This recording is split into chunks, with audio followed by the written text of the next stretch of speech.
بسم اللہ الرحمن الرحیم۔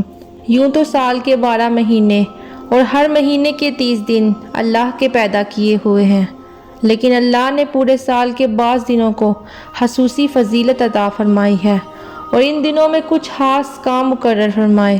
محرم کا مہینہ بھی ایک ایسا ہی مہینہ ہے جس کو قرآن کریم نے حرمت والا مہینہ قرار دیا ہے۔ اللہ تعالیٰ نے قرآن پاک میں فرمایا کہ 4 مہینے حرمت والے ہیں، ان میں سے ایک مہینہ محرم کا ہے۔ محرم کی 10ویں تاریخ کو عاشوراء کہا جاتا ہے، جس کے معنی ہے 10واں دن۔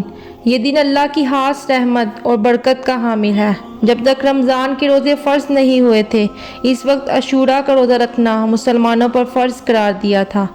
بعد میں جب رمضان کے روزے فرض ہوئے تو اس وقت عاشوراء کے روزے کی فرضیت منسوخ ہو گئی، لیکن حضور صلی اللہ علیہ وسلم نے عاشوراء کے دن کا روزہ رکھنے کو سنت قرار دیا۔ ایک حدیث میں ہے، حضور صلی اللہ علیہ وسلم نے ارشاد فرمایا، مجھے اللہ کی رحمت سے امید ہے کہ جو شخص عاشوراء کے دن کا روزہ رکھے گا تو اس کے پچھلے 1 سال کے گناہ کا کفارہ ہو جائے گا۔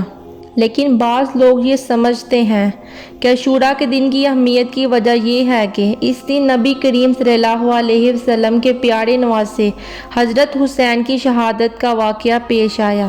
اس شہادت کے پیش آنے کی وجہ سے عاشوراء کا روزہ رکھا جاتا ہے۔ یہ بات صحیح نہیں۔ خود حضور صلی اللہ علیہ وسلم کی زندگی میں عاشوراء کے دن کو مقدس سمجھا جاتا تھا، جبکہ حضرت حسین کی شہادت کا واقعہ حضور صلی اللہ علیہ وسلم کی وفات کے تقریباً 60 سال بعد پیش آیا تھا۔ لہٰذا یہ بات درست نہیں کہ عاشوراء کی اہمیت اس واقعہ کی وجہ سے ہے، بلکہ یہ تو حضرت حسین علیہ السلام کی مزید فضیلت کی دلیل ہے کہ اللہ نے آپ کو شہادت کا مرتبہ اس دن عطا فرمایا جو پہلے سے ہی مقدس چلا آ رہا ہے۔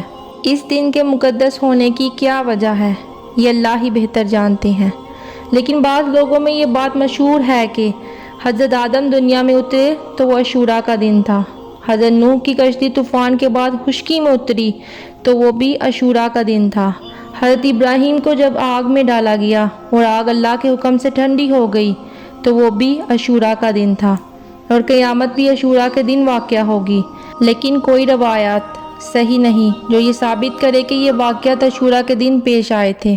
صرف ایک روایت ہے کہ جب حضرت موسیٰ علیہ السلام کا مقابلہ فرعون سے ہوا اور حضرت موسیٰ علیہ السلام دریا کے کنارے پہنچے اور پیچھے فرعون کا لشکر آ رہا تھا، تو اللہ تعالیٰ نے اس وقت حضرت موسیٰ کو حکم دیا کہ اپنی لاٹھی دریا کے پانی میں مارے، جس کے نتیجے میں دریا میں 12 راستے بنے اور ان راستوں میں حضرت موسیٰ علیہ السلام کا لشکر دریا پار کر گیا، اور جب فرعون دریا پار کرنے لگا تو وہ پانی مل گیا اور فرعون کا پورا لشکر غرق ہو گیا۔ یہ روایت پچھلی تمام روایتوں سے نسبتاً بہتر روایت ہے۔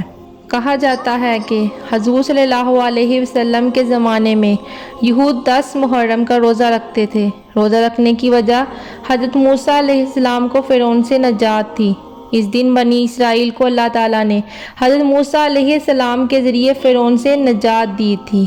اس کے شکرانے کے طور پر یہودی اس دن روزہ رکھتے تھے۔ حضور صلی اللہ علیہ وسلم کی حیات طیبہ میں جب بھی عاشوراء کا دن آتا تو آپ صلی اللہ علیہ وسلم روزہ رکھتے، لیکن چونکہ یہود بھی اس دن روزہ رکھتے جس کی وجہ سے ہلکی سی مشابہت پیدا ہو جاتی، اس لیے حضور صلی اللہ علیہ وسلم نے ارشاد فرمایا، اگر میں آئندہ سال زندہ رہا تو صرف عاشوراء کا روزہ نہیں رکھوں گا بلکہ اس کے ساتھ ایک روزہ اور ملاؤں گا۔ 10 محرم کے ساتھ 9 یا 11 محرم کا روزہ بھی رکھوں گا تاکہ یہودیوں کے ساتھ مشابہت ختم ہو جائے۔ لیکن اگلے سال عاشوراء کا دن آنے سے پہلے ہی حضور صلی اللہ علیہ وسلم کا وصال ہو گیا، لیکن چونکہ حضور صلی اللہ علیہ وسلم نے یہ بات ارشاد فرما دی تھی، اس لیے صحابہ کرام 10 محرم کے ساتھ ایک اور روزہ رکھتے۔ اللہ تعالی ہم سب کو بھی 10 محرم کا روزہ رکھنے کی توفیق عطا فرمائے اور اپنی رضا کے مطابق اس دن کو گزارنے کی توفیق عطا فرمائے۔ آمین۔